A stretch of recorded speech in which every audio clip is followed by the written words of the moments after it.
क्या क्या कार्यक्रम आपके द्वारा रियासी में किए जाएंगे? हम इस समय यहाँ रियासी के ज़िला अस्पताल में हैं। यहाँ पर अभी नई इमारत के निर्माण के बाद पहली बार आना हुआ और एमपी लैड फंड से और दूसरे साधनों के माध्यम से यहाँ पर एक डेंटल सेक्शन की सुविधा इन्हें उपलब्ध करवाई गई थी हमारे माध्यम से, और कुछ और विषयों को लेकर के भी यहाँ पर चर्चा हुई।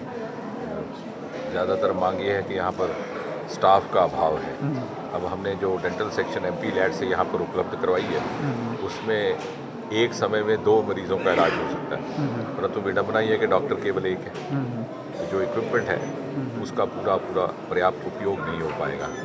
इसी प्रकार यहाँ पर सर्जन की आवश्यकता है। तो हम स्वास्थ्य मंत्रालय से, स्वास्थ्य मंत्री से ये चर्चा करेंगे और अजय नड्डा जी भी इस विषय को लेकर के चर्चा कर रहे हैं कि कोई ऐसी व्यवस्था हो कि जो लोग पहाड़ी क्षेत्र से या बैकवर्ड एरिया से डिग्री प्राप्त करते हैं उस क्षेत्र में जाकर के अपनी सेवाएं दें। सर, कहने को तो ये डिस्ट्रिक्ट हॉस्पिटल है, लेकिन जहाँ पे सब डिस्ट्रिक्ट हॉस्पिटल का मुताबिक स्टाफ नहीं है, जिस वजह से ये रेफरल हॉस्पिटल बन गया है कि छोटी मोटी बीमारी के लिए लोगों को जम्मू जाना पड़ता है।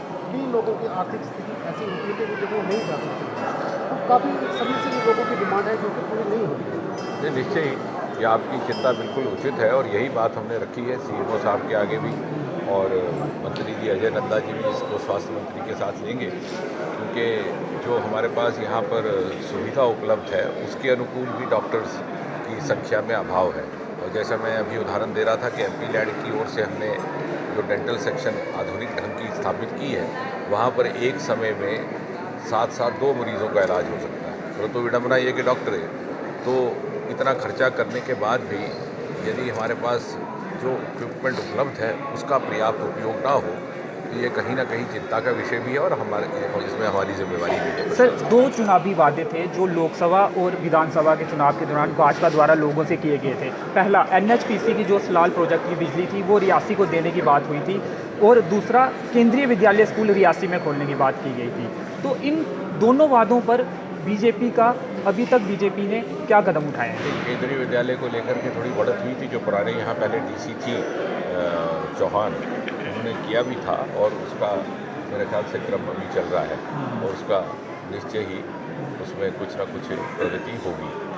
पहले ये कहा गया कि एक ज़िले में केवल, बल्कि आपको इस बात की प्रशंसा करनी चाहिए कि कितना बड़ा परिश्रम गया है, क्योंकि ये प्रश्न पूछना आसान है लेकिन प्रश्न का अध्ययन करके आप आएंगे तो फिर आपको समझ आएगा। पहले ये ऑब्जेक्शन लगी थी कि एक ज़िले में केवल एक केंद्रीय विद्यालय होना चाहिए। फिर हमने ये खोज की, हमारे लोगों ने, कि यहाँ जो केंद्रीय विद्यालय है वो सलाल प्रोजेक्ट के अंतर्गत आया था और एक नया प्रपोजल बनाया गया कि ज़िले के लिए नहीं आया। अब उसके लिए पिछले डीसी साहब ने कुछ एक्सरसाइज प्रारंभ की थी, फिर वो उनका स्थान दूसरे स्थान पर चली गई।